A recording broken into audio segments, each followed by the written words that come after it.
என்ன ரொம்ப விசேஷம் அப்படின்னா தை அமாவாசை, புரட்டாசி அமாவாசை, ஆடி அமாவாசை ரொம்ப சிறப்பு அப்படின்னா அதுலேயும் ரொம்ப சிறப்பு என்ன அப்படின்னா தை அமாவாசை ரொம்ப சிறப்பு.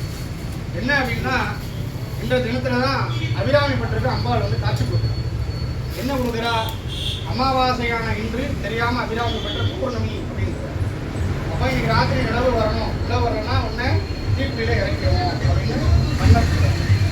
அதெல்லாம் கேட்டுட்டு அம்பாள் மேலே அந்த நேரத்தில் அந்த நிமிஷத்தில் அம்பாளை நினச்சி அபிராமி அந்தாதி அப்படின்னு சொல்லக்கூடிய 108 பாடலை பாடுறாங்க. பாடி முடித்த உடனே கடைசியில் ஆத்தாளை எங்கள் அபிராம வழியை அப்படின்னு பாடும்பொழுது நமக்கு நேரடியாக காட்சியாக கொடுத்து தன்னுடைய காதத்தோடு எடுத்து வானத்தில் வீசுகிறார். அமாவாசை பௌர்ணமியாக மாறும். தை மாதத்தில் நடந்த. அதனால முக்கிய அமாவாசை ரொம்ப சிறப்பு. நம்ம வழிபடக்கூடிய அம்பாளுக்கு பேர் பிரத்யேகரான பேர். சிம்ம முகமும் மனித உடலும் கொண்ட ஒரு தெய்வம். ரொம்ப சாந்தமான சுரூபம் அம்பாள். அந்த அம்பாளை நம்ம பிரார்த்தனை பண்ணி மிளகாவத்தல், மிளகு, எண்ணெயெல்லாம் வாங்கி கொடுத்தோம். ஆனால் நம்மகிட்ட பூர்வ ஜென்மத்துடைய வினைகள் எல்லாம் நீங்கும். பூர்வ ஜென்ம வினையோட பயனாக தான் நம்ம இந்த ஜென்மமாக மனிதனாக பிறந்திருக்கோம்.